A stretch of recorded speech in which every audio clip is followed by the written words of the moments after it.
Hi guys, ನಾನು ಇವತ್ತು ಏನು ಮಾಡತ್ತೇನಪ್ಪ ಅಂತಂದ್ರೆ ಮಸಾಲೆ ಕಿಚಡಿ ಮಾಡತ್ತೇನೆ ರೀ. ಅದ್ರ ಸಲುವಾಗಿ ನಾನಿಲ್ಲಿ ಒಂದು ಕುಕ್ಕರ್ ತೊಗೊಂಡೇನಿ ರೀ. ಅದ್ರೊಳಗೆ ಎಣ್ಣೆ ಹಾಕೊಳ್ಳೋಣ ರೀ. ಅದಾದ್ಮೇಲೆ ಸ್ವಲ್ಪ ಸಾಸಿವೆ ಜೀರಿಗೆ ಹಾಕೊಳ್ಳೋಣ ರೀ. ಆಮೇಲೆ ಸ್ವಲ್ಪ ಕರಿಬೇವು ಹಾಕೊಳ್ಳೋಣ ರೀ. ಅದಾದ್ಮೇಲೆ ಸಣ್ಣ ಕಟ್ ಮಾಡ್ಕೊಂಡಿರುವಂಥ ಅಲ್ಲ ಬೆಳ್ಳುಳ್ಳಿ ಹಾಕೊಂಡೇನಿ ರೀ. ನೀವು ಬೇಕಂದ್ರೆ ಪೇಸ್ಟ್ ಕೂಡ ಹಾಕೋಬೋದು ರೀ. ಆಮೇಲೆ ಮತ್ತು ಒಂದು ಉಳ್ಳಾಗಡ್ಡೆ ಹಾಕೊಂಡ್ರಿ ಕಟ್ ಮಾಡ್ಕೊಂಡಿರುವಂಥದ್ದು. ಆಮೇಲೆ ಮತ್ತು ಸ್ವಲ್ಪ ಟೊಮ್ಯಾಟೊ ಹಾಕೇನಿ ರೀ. ಅದಾದ್ಮೇಲೆ ನಾನು ಕೊತ್ತಂಬರಿ ಕೂಡ ಹಾಕೇನಿ ರೀ. ಮತ್ತು ಸ್ವಲ್ಪ ಉಪ್ಪು ಹಾಕೊಳ್ಳೋಣ ರೀ.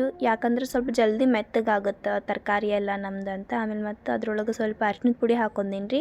ಅದಾದ್ಮೇಲೆ ಸ್ವಲ್ಪ ಕಸೂರಿ ಮೇಥಿ ಹಾಕೊಂಡೇನಿ ರೀ. ಯಾಕಪ್ಪ ಅಂತಂದ್ರೆ ಸ್ವಲ್ಪ ಫ್ಲೇವರ್ ಬರುತ್ತೆ ಅಂತಂದ್ರಿ. ಆಮೇಲೆ ಮತ್ತು ಸ್ವಲ್ಪ ಗರಂ ಮಸಾಲ ಹಾಕೊಂಡೇನಿ ರೀ. ಸ್ವಲ್ಪ ಅಚ್ಚ ಖಾರದ ಪುಡಿ ಹಾಕೊಂಡೇನಿ ರೀ. ಅದಾದಮೇಲೆ ಇಲ್ಲಿ ನಾನು ಅಕ್ಕಿ ಮತ್ತು ತೊಗರಿಬೇಳೆ ನೆನೆ ಇಟ್ಟಿದ್ದೆ ರೀ. ಅದನ್ನು ಕೂಡ ಇದ್ರೊಳಗೆ ಹಾಕೊಂಡು ಮಿಕ್ಸ್ ಮಾಡ್ಕೊಳ್ಳೋಣ ರೀ. ಆಮೇಲೆ ಇದು ಕುದಿಯೋಷ್ಟು ನೀರು ಹಾಕೊಂಡ್ರಿ ಇದ್ರೊಳಗೆ. ಅದಾದಮೇಲೆ ಒಂದು ಸ್ವಲ್ಪ ಹುಣಸೆ ಹಣ್ಣಿನ ರಸ ಹಾಕೊಂಡೇನಿ ರೀ. ಸ್ವಲ್ಪ ಹುಳಿ ಹುಳಿ ಟೇಸ್ಟಿ ಆಗುತ್ತಂತ. ಆಮೇಲೆ ಇಲ್ಲಿ ಕುಕ್ಕರ್ ಹಾಕಿ ಇಟ್ಟೆ ರೀ. ಒಂದು 7-8 ಸೀಟಿ ಆದಮೇಲೆ ತಕ್ಕೊಂಡ್ಬಿಡೋಣ ರೀ. ಇಲ್ಲಿ ನೋಡಿರಿ, ನಮ್ದು ಟೇಸ್ಟಿ ಆದಂಥ ಮಸಾಲೆ ಕಿಚಡಿ ರೆಡಿ ಆಯ್ತು ರೀ.